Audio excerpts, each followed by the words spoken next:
Distinguished heads of state, heads of government, and foreign ministers from around the globe will arrive in New York City on September 22, 2011, for the United Nations 10th anniversary of the Durban Declaration and Program of Action General Assembly high-level meeting, better known as Durban 3. Supposedly, they will devote themselves to the elimination of racism, racial discrimination, xenophobia, and related intolerance, just as they did in Durban 1 in South Africa, where Yasser Arafat said Israel represents racial discrimination in its ugliest form and images, and just as they did in Durban 2 in Geneva, where Iran's President Ahmadinejad spoke. و جامعه جهانی را شرمنده ساخته است. صهیونیسم جهانی مظهر تمام عیار نژاد پرستی است که با توسل دروغین به دین کوشیده است. It's no secret that condemning racism at the Durban conferences means condemning, isolating, and delegitimizing Israel. Legitimacy. That is what is at stake at Durban 3. The legitimacy of anti-Semitism.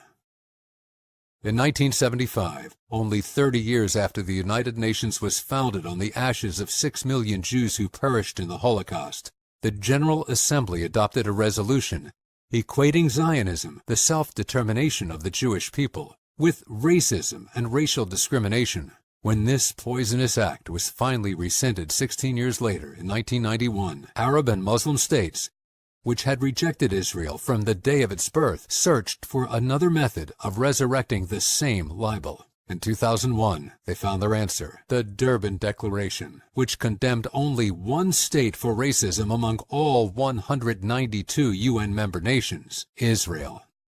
Palestinians were entitled victims of Israeli racism. The 2001 UN spectacle was not an advance in race relations, but a descent into another virulent form of anti-Semitism, the Racist Anti-Racism Conference. The United States, led by Holocaust survivor and Congressman Tom Lantos, walked out. UN-empowered anti-Semites were unfazed, with Islamic states and their allies in the driver's seat at the UN Human Rights Council and the UN General Assembly. They decided to hold a second Durban conference in 2009 with the sole purpose of rescuing the Durban Declaration from the dustbin of history by reaffirming it. The only world leader to show up for the occasion was Ahmadinejad. Walkouts by democratic states ensued. One person who did not walk out was the UN's top human rights authority, Nave Pillay, the UN High Commissioner for Human Rights. On the final day of Durban 2, Pillay declared it a resounding success. Why? Because as she told the press, the Durban Declaration and its attention on Palestinian victims of Israeli racism had been reaffirmed. The demonization of Israel campaign by the UN rolled on. For over 50 years, 82% of all the UN General Assembly emergency session meetings have been about condemning Israel. Genocides in Cambodia? None. Rwanda? Nil. Sudan? Zero. In its history, the UN Human Rights Council, the UN's premier human rights institution, has adopted resolutions and decisions critical of specific states. 47% condemn Israel alone.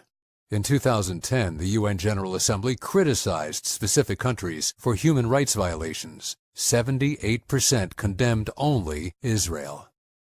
If one adds up all the human rights criticisms of specific countries by all UN human rights-related bodies, in 2010, Israel is on top.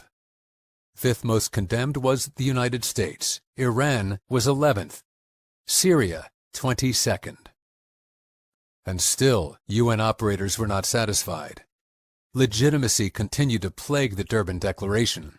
After all, the world leaders gracing the stages of Durban 1 and 2 had been Fidel Castro, Yasser Arafat, and Ahmadinejad, men whose human rights credentials needed work.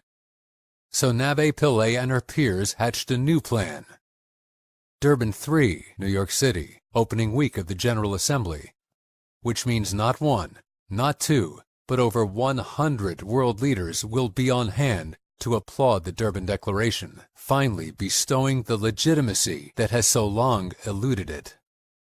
Durban 1 ended 3 days before 9/11.